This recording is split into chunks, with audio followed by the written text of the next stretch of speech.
Ladies and gents, the time has come to learn the red Phosphoru build order for competitive Age of Empires 2 multiplayer. We've seen the Viper use it in Kings of the Desert 6 and Lewis breaking Hera's 16 S-tier tournament win streak in Warlords, so the strategy has become inevitable. We'll talk about the build order itself, which civs to use for it, and of course how to counter it. And as always, everything in less than 10 minutes. Let's go!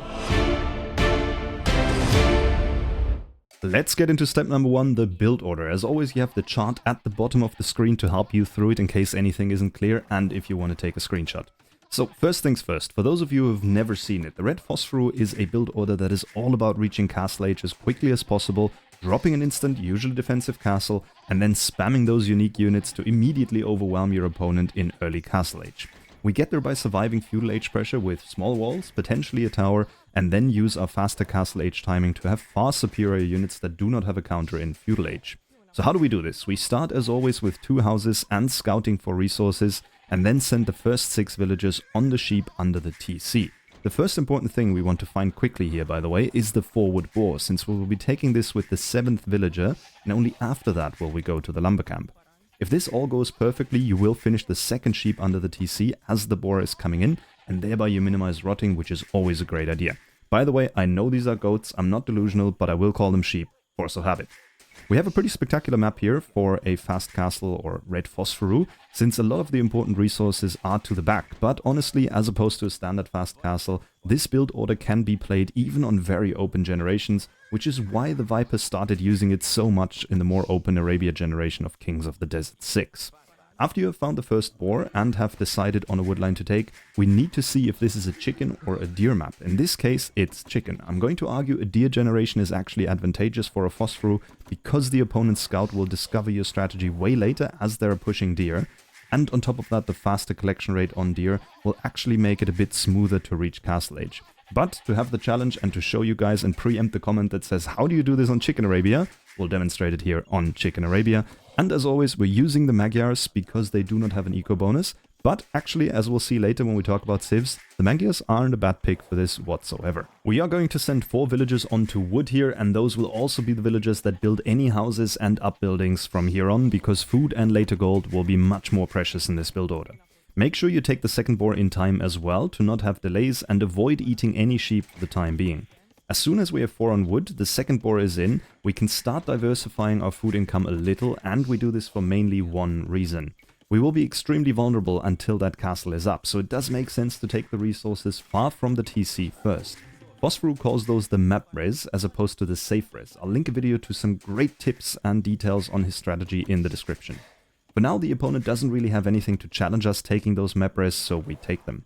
For the chicken, we can't afford to mill them because we need that 100 wood elsewhere in the build, so we are taking them long distance. Whenever you do that, inside or outside of this build order, always send 2 villagers for 1 chicken. This way both vills will almost maximize their 35 carry capacity per single 75 food chicken, and in case the enemy scout rocks up, you can defend yourself. We then send 2 to chicken for now and another 2 a bit later, but first build a mill on the berries, again with 2 villagers to defend yourself, and then add a 3rd one from the TC.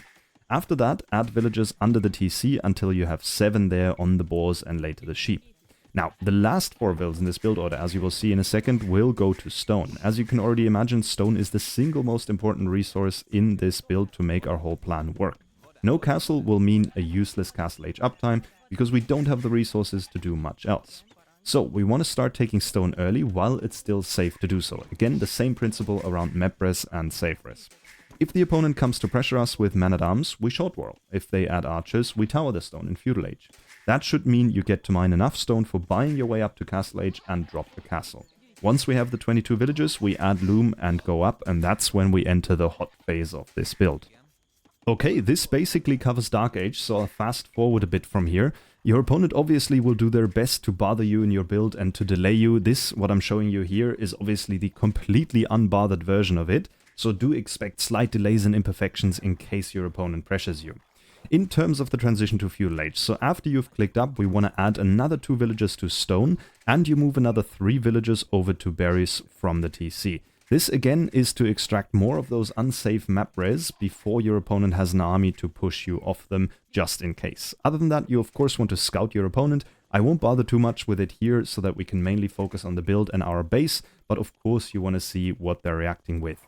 And this way you can also preempt whether you have to place short walls around your stone, around your berries, or anywhere else on the map. If everything goes perfectly, we will reach Feudal Age with about 325 wood, so we can drop our upbuildings as well as a mining camp shortly after on the gold. So, and this is what happens when you fast forward. You accidentally eat 2 sheep in parallel, by the way. Not good. Anyway, we can see the blacksmith and the market going down, and as I said at the beginning, we built those with the wood villages, because the only other wood we need is for the mining camp in a minute, and if that comes a bit late as well, as is the case here, then it's completely fine to just take the gold long distance. In this case, the main gold is also pretty close to the TC, so no big harm done. When the market is up, we sell 100 to 200 stone or wood, if you for some reason have too much, depending on the civ you pick, and this way we have enough gold, and now just need to wait until we have the remaining food to be able to click up. Again, if you have to idle a few seconds, that's completely fine. It's all about getting into Castle Age as quickly as possible. A villager more or less doesn't change the outcome too much. From the point of clicking up to Castle Age, you want to make sure you keep collecting stone until you have 650 for the castle, and then you transition your economy towards building the unique unit.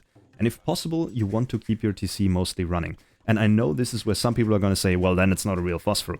But basically you can decide whether you want to idle your TC and go full unit production and maybe even add a couple of upgrades on your units, or if you want to play a more balanced approach and also keep your TC running. Remember, you need 6 villagers on farms, roughly speaking, to keep your TC running, and then on top of that you obviously want to produce your unique unit, and that's why it's now crucial to transition your economy towards the unique unit's requirements.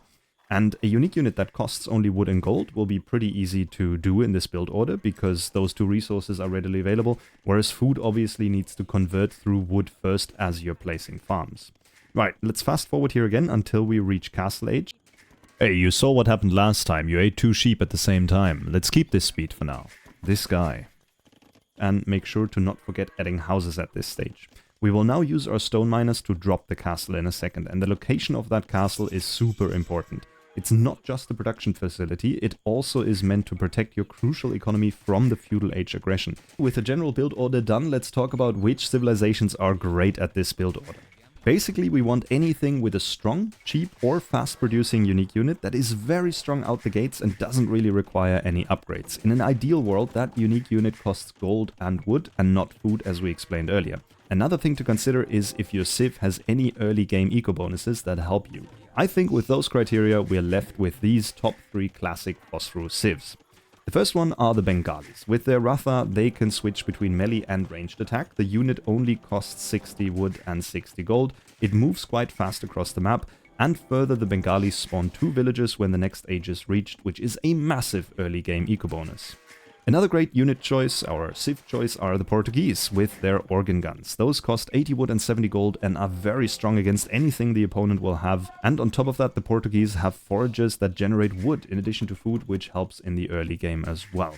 The third choice I would list here are the Spanish with their infamous conquistadors. Now, they aren't ideal in terms of the resource requirements because they cost 70 food and 60 gold, but they're very fast and simply extremely strong right out the gate. Also, Spanish builders work 30% faster, which helps again with the castle timing. I would argue there are broadly 2 strategies available to you. If you catch your opponent going to stone early in late Dark Age, you can place a forward archery range in Feudal and push like hell. This forces the opponent to will fight and to tower their stone. In this scenario, we're trying to either cut them off of stone completely so they can't drop the castle in the first place, or at least we delay them. As we know, timing is absolutely everything for the Phosphoru, so any delay to their strategy is good. Please note, if you manage to push them off of stone, they'll most likely switch over to gold to instead buy that castle, so definitely follow them. Just because you've kicked them off of stone doesn't mean you've won the game yet. If it's too late to do any of this because you didn't see the opponent going to stone early, your chance of countering this incredible strategy have already shrunk considerably, unfortunately. The next step is to try and go fast castle yourself, build the counter unit to their unique unit, and thereby buy yourself time to catch up. But those 2 are really it. The red Phosphoru annoyingly is one of those strategies that hugely favors the aggressor because it's way easier to execute than it is to defend it. I hope this little guide prepared you well for it, whether you're trying to execute it or defend it. Feel free to share in the comments what you would change, what you do differently, which civs you like to play, which you struggle with. Otherwise, thank you very much for watching. As always, it has been a pleasure and I'm looking forward to seeing you for the next one. Adios.